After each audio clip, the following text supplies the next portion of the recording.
Especially when I talk about slavery in the United States today and slavery in the world today. Slavery is a really terrible thing, isn't it?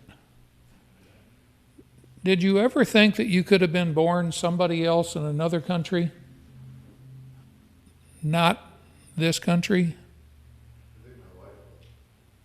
I'm sorry? I think my wife was. I think she was a slave. Oh, not a slave. Yeah, we all notice she's not here. You did? Is that right? Sometime in my teenage years, it dawned on me that I could have been born in another country that had no medical system, no prenatal care or anything like that, and I could have died before I was born. I could have died as a youth, as an infant. And in those years, there were still numbers of people, children dying that way.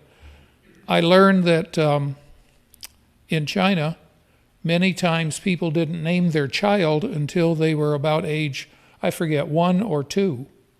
Why? Because so many children didn't make it to 1 or 2. And they figured if they made it to 2, they could go ahead and name them because they're going to be around for a while. And that really impressed me. How many human beings with a potential for a full life and growing up and learning and living and everything never made it past age 1. It's estimated that in the Roman Empire in the 1st century, 1 out of every 4 children didn't make it past the age of 10. And they weren't killed. They just died from sickness or whatever. Medicine basically didn't exist. 1 out of 4. Do you know what the, I don't even know what to call it, the likelihood of children living and growing up in the United States is now? Well, it depends on what you think. It's a whole lot better than 1 out of 4. It might be, 990 out of 1,000 or something? I mean, it's a huge percentage. Do you have any idea? Well, I know in Genesee County they talk a lot about childhood mortality. Yeah. It comes from any number of different circumstances. And I think we would think, 99 or 99.5 or 99.9% of all babies who are born in the United States successfully survive their childhood and grow to be adults. And I don't remember the number, but it's substantially less than 99%, I guarantee you that. Maybe 98, 97. And there are still, women who miscarry and stuff like that. Oh, there he goes. He's going to find it in 1 minute. All right, there you go. What's the answer? In the United States, it's 751 deaths out of 100,000 for about 7.2 per 1,000. Per 1,000. It would be about 0.7%. So less than 1%. Less than 1%. Okay. Less than 1%. In the Roman Empire in the 1st century, it was 25%. And the average age of a man in the Roman Empire was around 40 or 45. Now, it wasn't because they were all out there fighting. It was accidents. It was getting sick, and there was no medicine, and people would just, die. And so there were people who lived a lot longer than that. Can you give me an example out of the New Testament of proof that there were people that lived past 60? I said proof, not maybe. It's something, I said we don't study books like Philemon. Was you taking an educated guess? No, I want exact. In 1st or 2nd Timothy, 1 Timothy 5 is something that some of us here may have never heard of. It's called Enrolling a Widow. Enrolling meant the church supported the widow. And one of the requirements of the church supporting a widow is 1 Timothy 5:9, let a widow be put on the list only if she is not less than 60 years old. A widow had to be at least 60. So that meant there were women who lived to be over 60. That's proof. See, it says the age. But where's the business about the average? Because if 1 out of 4 don't live past childhood, that knocks the average down quite a bit. And accidents and sickness and so forth. We are extremely blessed to be in this country that has an infant mortality rate of, I think he said, 0.7%. But there are still countries today that have an infant mortality rate of 5, 6, 7, 8%. I don't think so. You don't think so? Okay, he's finding some more. Child death rate in the first year per thousand, Afghanistan is the worst, and it's 106 per thousand would be. 10%. Oh, that's right, 10%. That'd be 10%, which is terrible.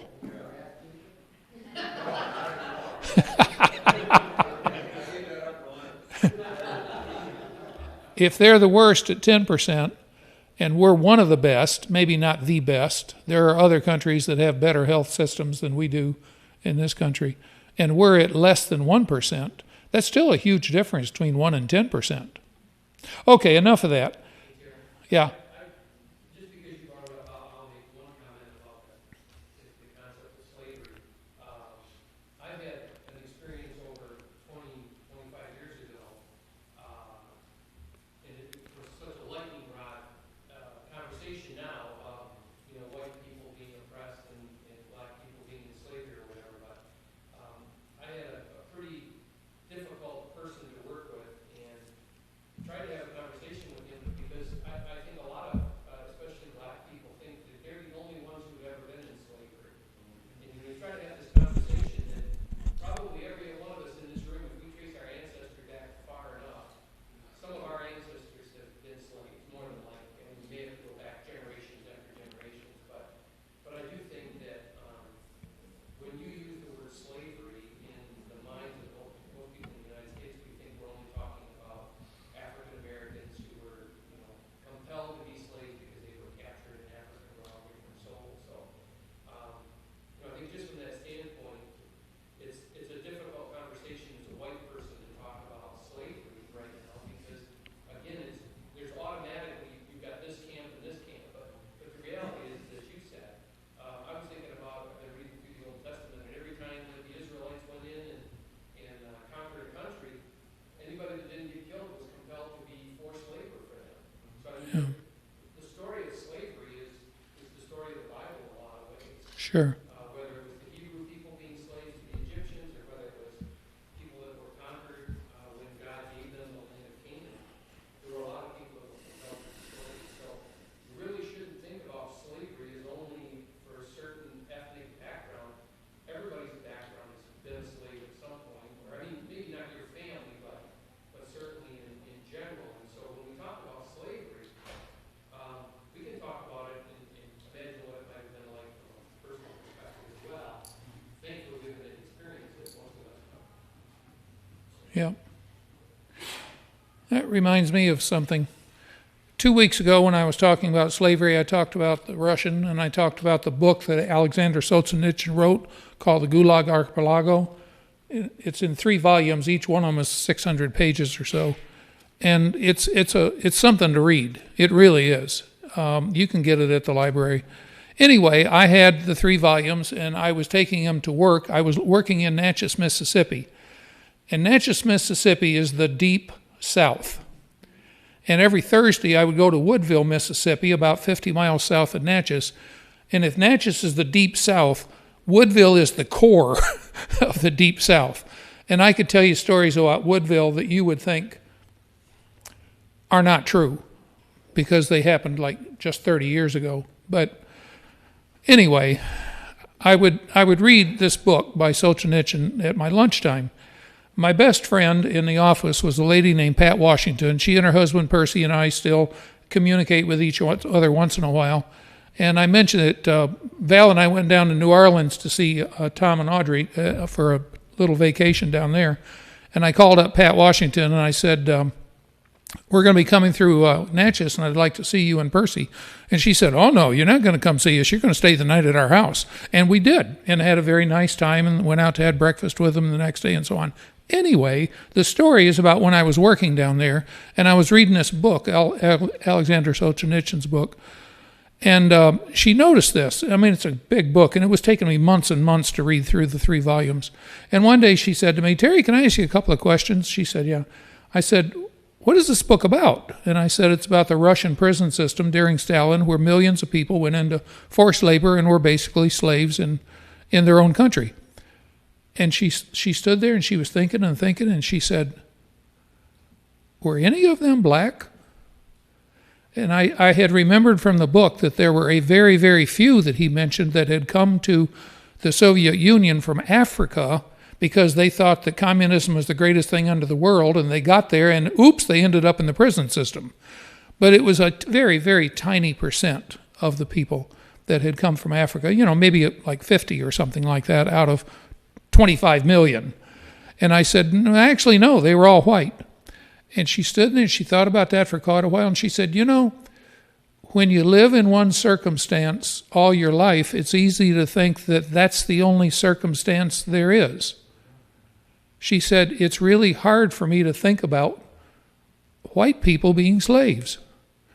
And I said, "Yeah, but it's true." I said, you want to borrow my book? You can read it yourself. And it's what Tom was saying. It's so easy to think that our environment is the only environment there is. And that's one reason why traveling teaches you a whole lot of things. And yes, Dave, I'm going to say one example about Japan, and that'll be all I'll say about Japan today. One time I was teaching a class, and in Japan the Communist Party was legal, and we had students at our Christian college who were Communist Party members. Their parents were, and they were young members of the Communist Party. And sometimes they would like to irritate the American, and make their points and so forth. And this one fellow in a class brought up and he said, "Talk to me about race relations in the United States." And I didn't try to defend anything. I said, "Oh, by the way, this was the early 70s when we were having a lot of trouble in the United States." And I said, "Yeah, we have our problems. And it's been taking years to get over them." I didn't, try to whitewash anything. I said, "If you want to talk about this some more, I'll be glad to talk to you about it if you'll talk to me about Koreans in Japan." And right then, the conversation was over. He had absolutely no interest in any conversation anymore when he knew that I knew about Koreans in Japan. Have I ever mentioned this here before? Koreans in Japan can be there, their life, their parents' lives, their grandparents' lives, their great-grandparents' lives, and they are never Japanese citizens. All of them born in Japan for 4 generations. They're not Korean citizens. They are no country's citizens. They can't get a passport. They can't leave the country. Japan won't let them be citizens, even though for 3 generations or more they're born in the country. Oh yeah, and they had, I don't know about now, but I was there from 69 to 72, but then all the schools are segregated. The Koreans can only go to schools that Koreans are in. They won't let them go to school with Japanese kids. And I could tell you a lot more about that. Oh yeah, and the slang term. The slang term that the Japanese use for Koreans is inu. That's the Japanese word for dog. See, we never think about anything like that. And I guarantee you the Japanese guy didn't want to talk about that. He wanted to talk about how bad America was. He didn't want to talk about Koreans in Japan. I was just going to say, since we're involved in Haiti, the same thing is happening right now between the Dominican Republic and Haiti. And for those of you that may not be familiar geography-wise, they share an island. And it used to be that if a Haitian person of Haitian descent was born in the Dominican Republic, they were given citizenship there. And back 40, 50 years ago, they started to say, well, you don't get to be a naturalized person living there, and over the course of the years, they basically removed any previous citizenship rights that a person of Haitian descent had in the Dominican Republic. So this is not something that happened many, many years ago. This has happened in the last 25 or 30 years. Still happening today, really. Yeah. Ted? One term, and only one term that I remember still from my first sociology class many, many, many years ago deals exactly with what we're talking about. It's called ethnocentrism. Yeah. And it just simply means that our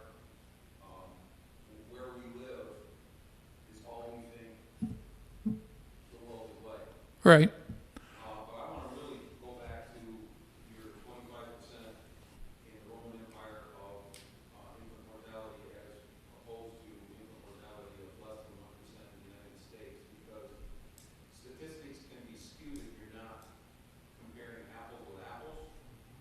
In the Roman Empire, and I mentioned this before, the father had the right, before the child was 5 years old, to get rid of it in various ways. Yeah. You could kill it, you could put it out by the side of the road in the woods someplace, sell it as a slave, and it would die there. Part of that infant mortality rate in Rome was fathers killing their own children as a form of afterbirth abortion. Our 0.7% does not include abortion, which Yeah. is extremely high. So if we were to compare ours to theirs, ours would be much higher if we included what they did also when we do it in a more modern medical technological way. Right. Yeah, and not wanting to get into a long discussion about abortion, please, but just yesterday on Facebook I saw this thing about number of people who died in this country from various accidents, diseases, and so forth. And the one at the bottom, which was the most, was abortion, which was 10 million. And everything else was less than that. I saw a statistic once that said in the last, I don't remember how many years, more babies have been killed through abortion than pretty much all the wars that were fought Oh, yeah. in that same time period. Yeah. Okay. Well, I didn't want this. You know the twins that Yeah. we support in Haiti, In Haiti, yeah. when they would go to school in the Dominican, they had a timeline. And when that timeline was up, you had to get out. Of the house. You had to get out of the country. Oh, okay. Oh, yeah, yeah. And then All right. you would pay a fee to stay in.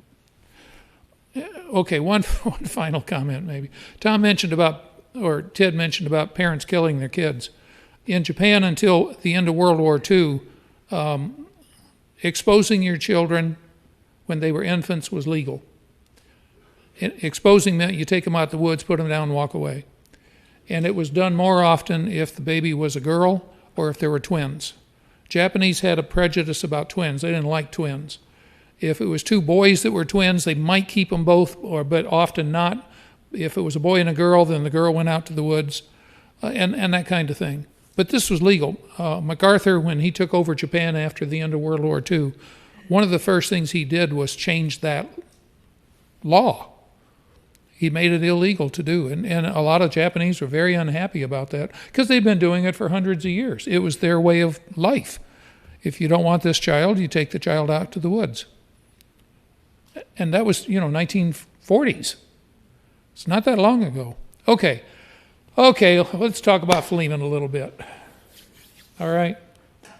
Philemon.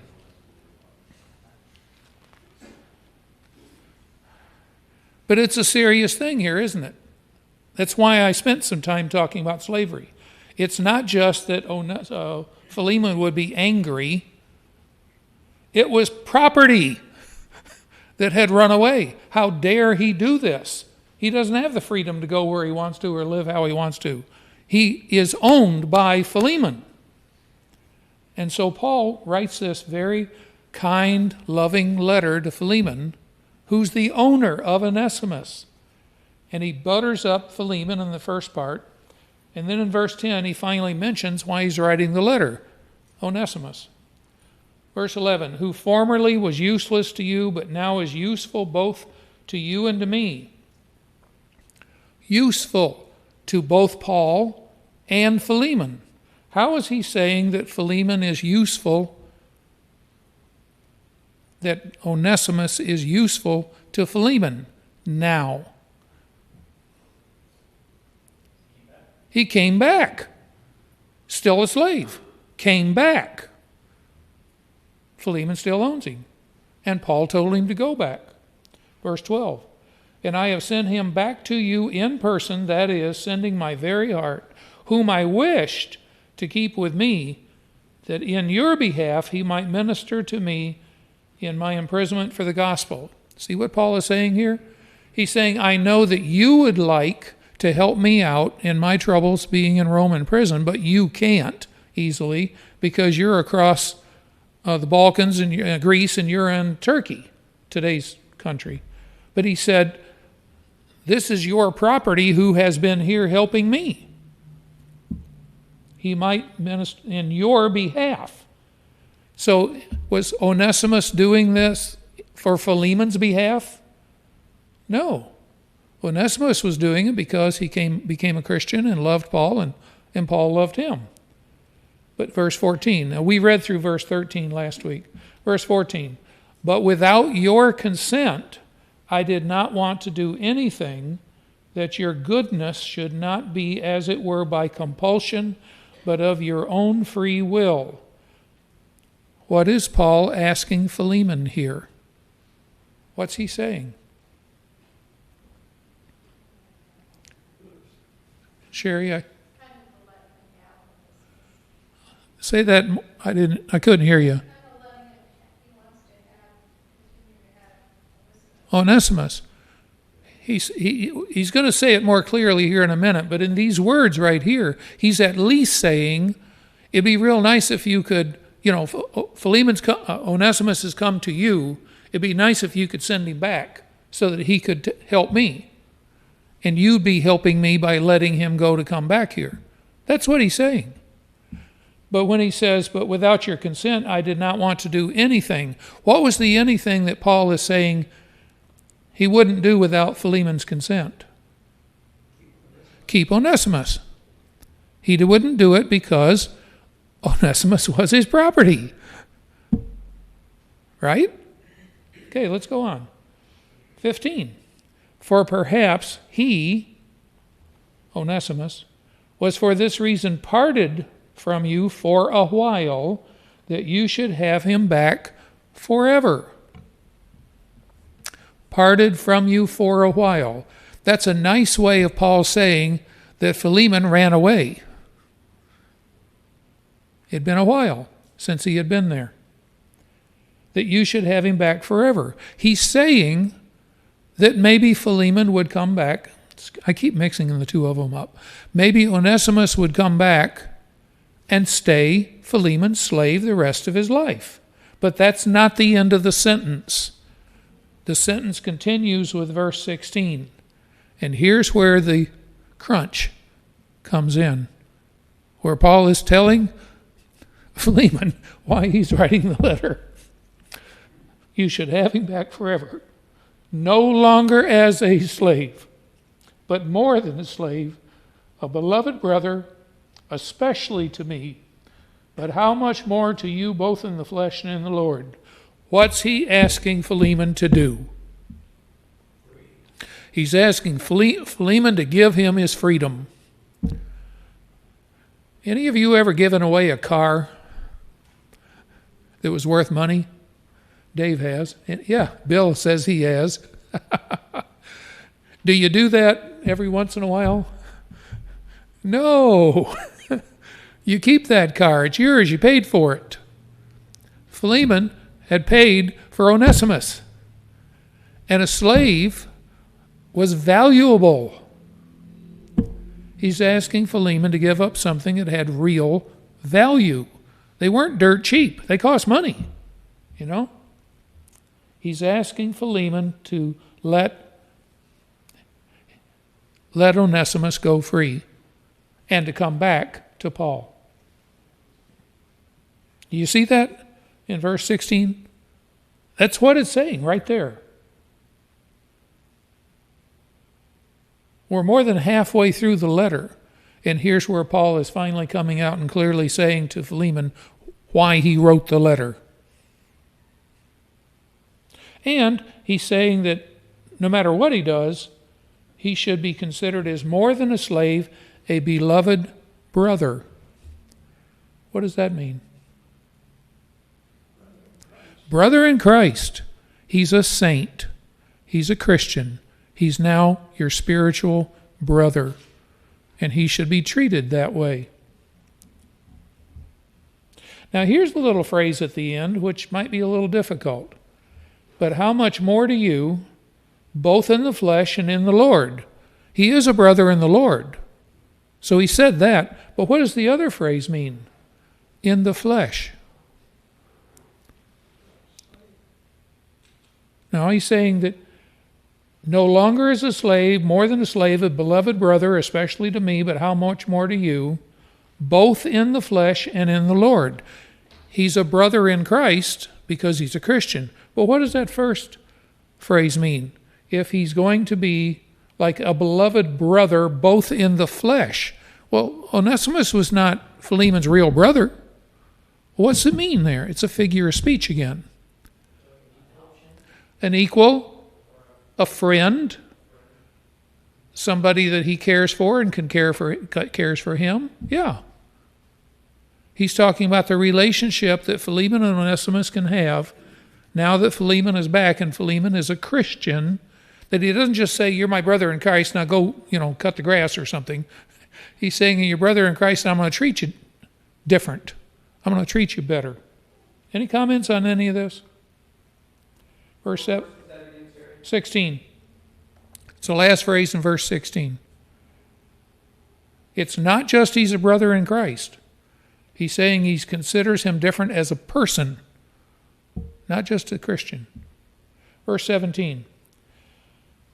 He's already said a couple of times now he'd like Philemon to come back and be with Paul. He'd like Philemon to not be a slave. Verse 17 says it another.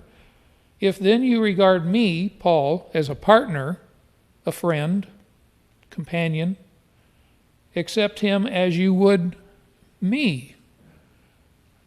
If Paul came to Colossae to see Philemon, his Christian brother and his friend,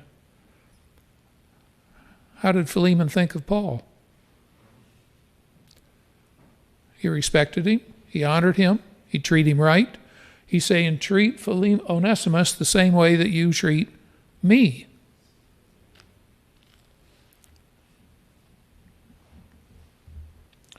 And then 18 and 19. But if he has wronged you in any way or owes you anything, charge that to my account. I, Paul, am writing this with my own hand. I will repay it, lest I should mention to you that you owe to me even your own self as well. What's he saying here? He's saying Philemon might owe, I keep getting them mixed up. Onesimus might owe Philemon money. Well, how could he owe him money? Labor that was lost for maybe a year or more, we don't know, but he might have stolen some stuff. After all, slaves didn't really have money. Yeah. And I got to thinking about this.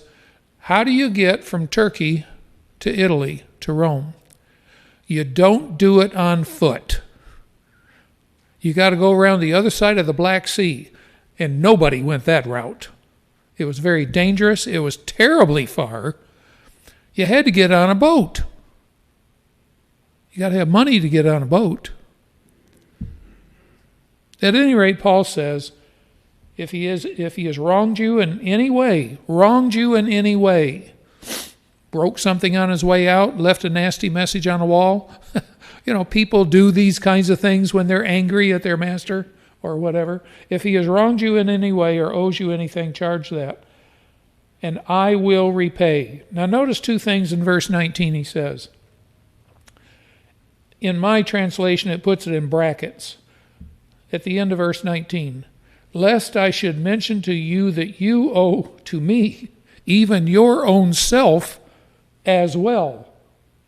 He's saying, I'm concerned about how you're going to treat Onesimus. He says, are you going to think about what you owe me? Okay. What did Philemon owe Paul? Yeah.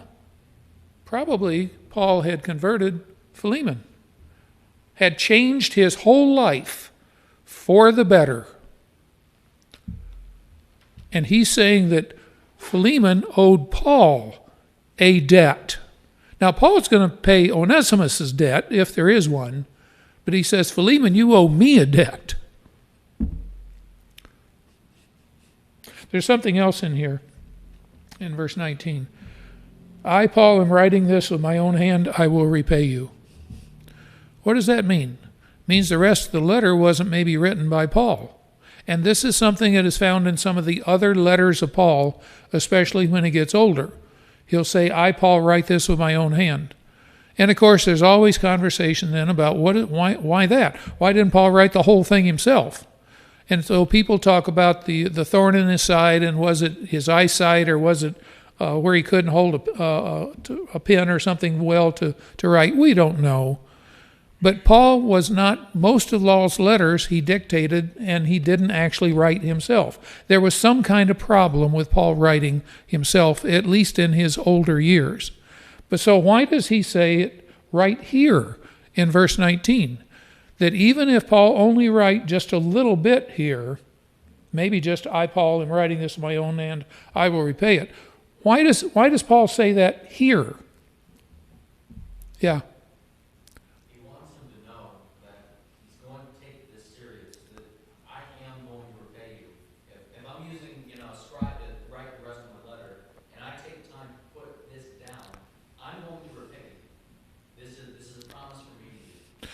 And how would Philemon know that it was Paul writing that part of the letter?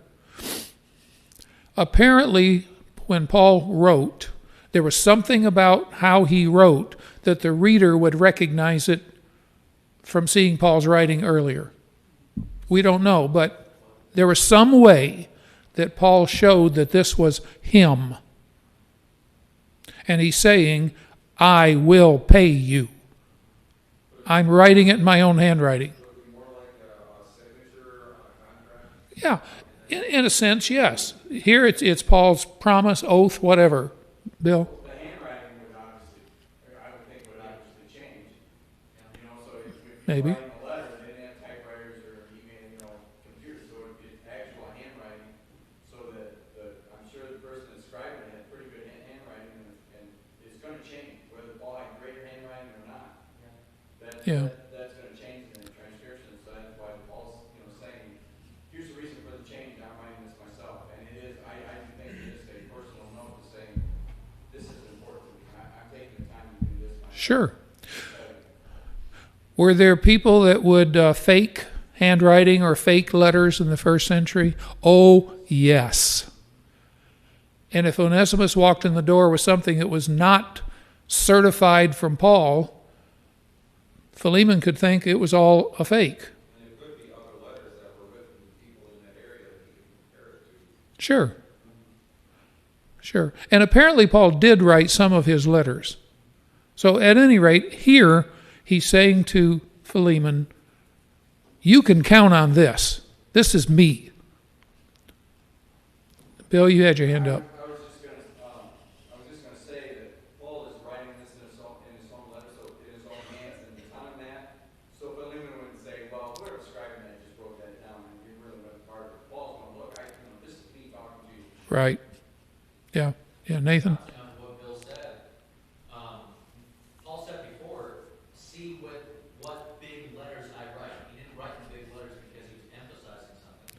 That's the way that Paul wrote. Could be, yeah. Unique style. And so when they saw it here, it's like, oh, this is most likely him writing. And the big letters, some people would say because he couldn't see very well and he wrote bigger because it was easier for him. We don't know. We wish we knew these kind of things. But to me, it's very clear that Paul knew that Philemon would know this was really Paul right here. This was Paul right here. Somebody else had your hand up? Okay. Yeah. In today's way, we'll say, I give you my word, it would be the same way. Sure. I'm giving you my word, not somebody else's word that they, Yeah. And we all know how that, people joke about or believe in the country, people shake hands and give their word and they keep their word. But other times people will sign 100 pages of contract and then try to figure out how to cheat you. It's very important to know that you can actually believe what a person says, that they'll do what they said and treat you right. And that's important to me. There's a few people that I use in business around here for various reasons, because over a period of some years, I've come to realize they're going to treat me right. And I go back to them because I like trusting a person that I do business with. And sometimes you get disappointed in that and you learn and move on. Okay, anyway, where were we? Verse 19. Okay, Probably Paul here has at least 3 or 4 times said to Philemon, do me right about Onesimus. He's not done yet. Verse 20. Yes, brother, let me benefit from you in the Lord. Refresh my heart in Christ. What do those words mean? Let me benefit from you in the Lord. What is he asking for here?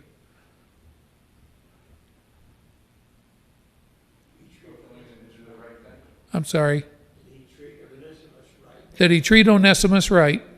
That's the same thing, that Philemon do the right thing, what is right in God's sight as far as the Right. relationship with Onesimus. And this will benefit Paul. Because Paul didn't send him back for him to be sold to be somebody else's slave or beaten or killed. Paul sent him back for Philemon to understand that Onesimus is now his brother in Christ, and he ought to treat him right. Yeah, And I think at the end of that verse, he says, refresh my heart in the Lord. that's the next thing. What's that mean? It's like, well, I'm just saying that would be the benefit. He goes, it's like, give me refresh my heart, give me a new heart. I mean, to know that people are doing what they're supposed to be doing. Yeah, I mean, when we see someone baptized, you can't tell me that doesn't refresh your heart in God. sure. To see somebody that's doing what's right. So I think that's what Paul is saying to Philemon. Hey, let me get some benefit from this, refresh my heart, so that I can see that things are going well. Make me smile. Make me happy. And he can say that because Philemon is his real good friend. It's not a stranger. Paul knows Philemon real well, and he loves Philemon also. Yeah, you're getting ahead of me again, Wally. Okay. Verse 21. He again says the same thing in different words in verse 21. Having confidence in your obedience. Now stop right there. I have confidence in your obedience. He said he could command Philemon. He said, but no, I'm not going to do that. I want you to do the right thing. Having confidence in your obedience. You know what he's saying. I believe you will do what I'm asking you to do. I trust that you will do what I'm asking you to do. I write to you since I know that you will do even more than what I say.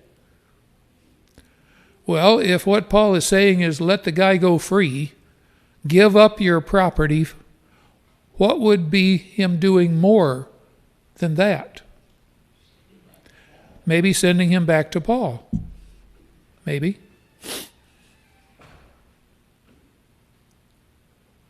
Okay. Any comments through verse 21? Well, we're getting here to the end, and maybe we'll finish this today with just a couple more minutes. At the same time, also prepare me a lodging. I hope through your prayers I shall be given to you. We talked about this 2 weeks ago. This was during Paul's first imprisonment in Rome, which is found in Acts 28, and he is expecting to get out. He's expecting to be able to go to Colossae and see Philemon face to face. And maybe Onesimus would still be there with Philemon. Verse 23, Epaphras, my fellow prisoner in Christ Jesus, greets you. What does that mean, my fellow prisoner? He's in jail too. This is not a figure of speech. Epaphras is in jail with Paul. As do Mark, Aristarchus, Demas, Luke, my fellow workers. Now these guys in verse 24 are apparently not in jail, but they're out there in Rome, and they're around. Some of them have traveled with Paul for a number of years. Luke traveled with Paul. Aristarchus, we read some of these verses 2 weeks ago, where it talks about Aristarchus in the book of Colossians. But let's do them short one by one. Who's Mark?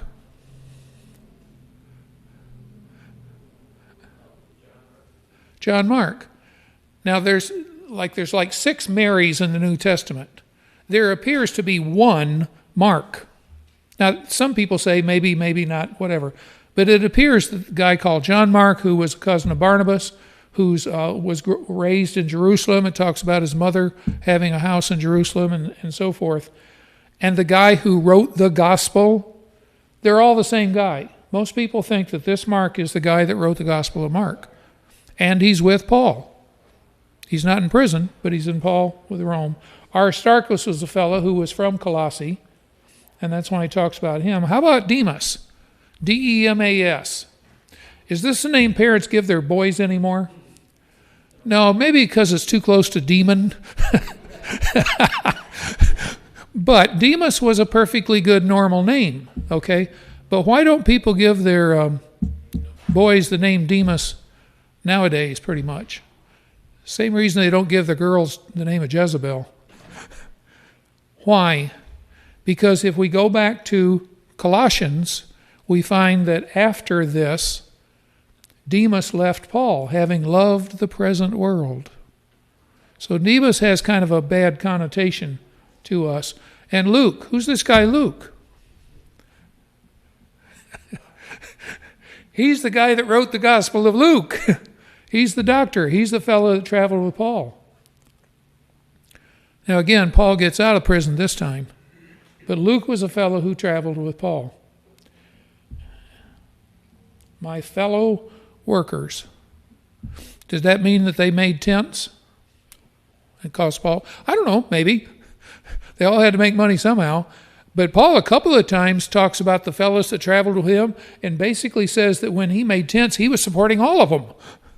Tent making could be a pretty profitable thing to do. And it was one of these transferable skills. You know what I'm saying?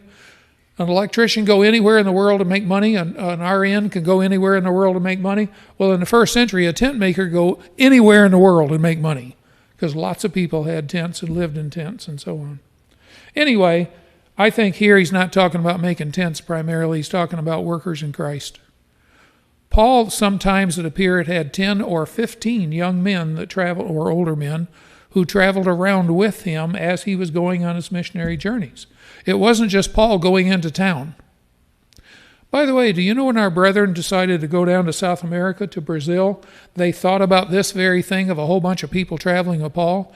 And they said, if you go to Sao Paulo, Brazil, and you're one missionary with your wife, how much influence can you have in a city of, what, 1 million, 1.5 million people? Good luck, especially if you don't speak Spanish or Portuguese in Brazil. So you know what they did?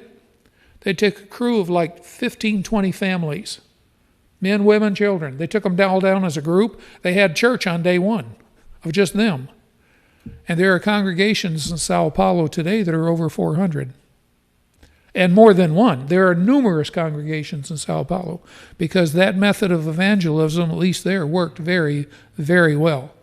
And it wasn't the same 20 families that stayed for 20 years. People would kind of rotate in and out. But it worked, is what I'm saying.